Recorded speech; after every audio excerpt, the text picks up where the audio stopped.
thank you as well. I mean, you definitely helped that's along the okay. way. I mean, you know, that's part of I'm life grateful to make it being better. a singer. I'm grateful. You know, Yeah, it's well, amazing.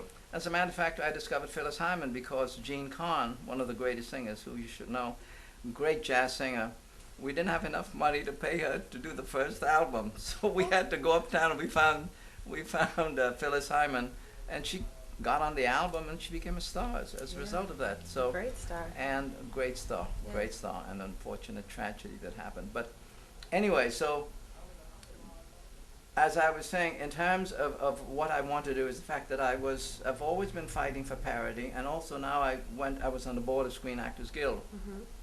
In New York in 1982, I was the national co-chair of that committee, Okay. which was the EEOC, and I went to Madison Avenue and negotiated, because in New York, commercials were the biggest thing in the 80s, Okay. and acting was out here, so I negotiated with the Madison Avenue to audition. Howard, So, you know, I went out. I've got a call back on my other commercial. I went out on 3. I got a call back from all 3. Cause I don't know I don't know time. I'm in it. Now, just about people in the business, something quick, okay? Yeah. So tell us, if you have advice for someone who's starting out in the industry, what would you say to us, to people like myself, people out there? What are you going to say to us? Well, the most important thing is that you have to have an unblinded faith, Okay. because there's no guarantees, nothing's guaranteed, and in show business, you know, it's pretty rough. But you have to be prepared. And when you're prepared, success is where preparation and talent meets that opportunity. Right. And then you can move forward.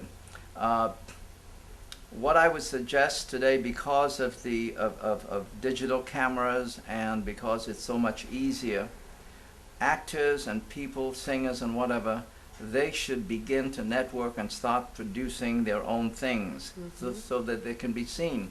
You have the internet, you have MySpace, you have YouTube, you have all these other channels, and things happen. I just went to it was a seminar wherein 20th Century Fox just brought this kid out from Chicago and give him $1 million to produce a show because they saw something that they liked.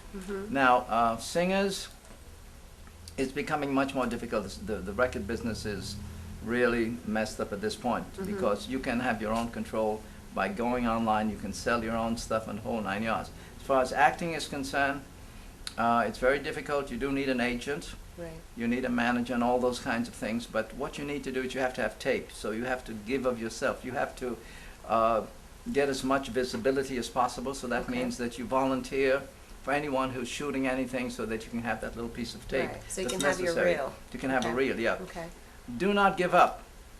Now, the one thing that's very important is that African Americans at this point, again, I was on board of Screen Actors Guild, and I reestablished the African American Subcommittee, Okay. the Native Thank you American again. Subcommittee, the Asian American Subcommittee, and the Native American Subcommittee. African Americans are at 17% of the jobs, which is even more than the population is, and that's great, and there's tremendous movement. But don't let those statistics fool you, because when you take UPN and Warner Brothers and those other channels, with the black shows, it swells the thing up. What we need to do is move and be more specific.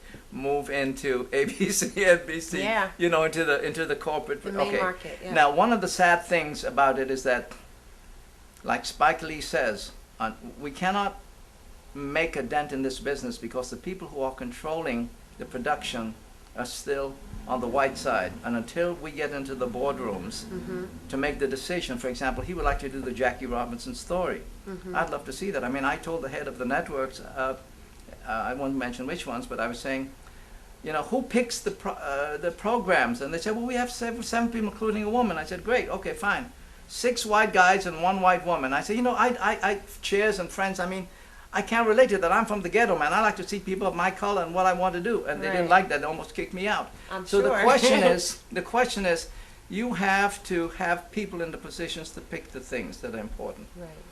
Well, thank you so much. I am so grateful for you and having you on this show. Thank you. We have Aki Aleong. Tell us how we get in touch with you. Oh, well, it's very simple.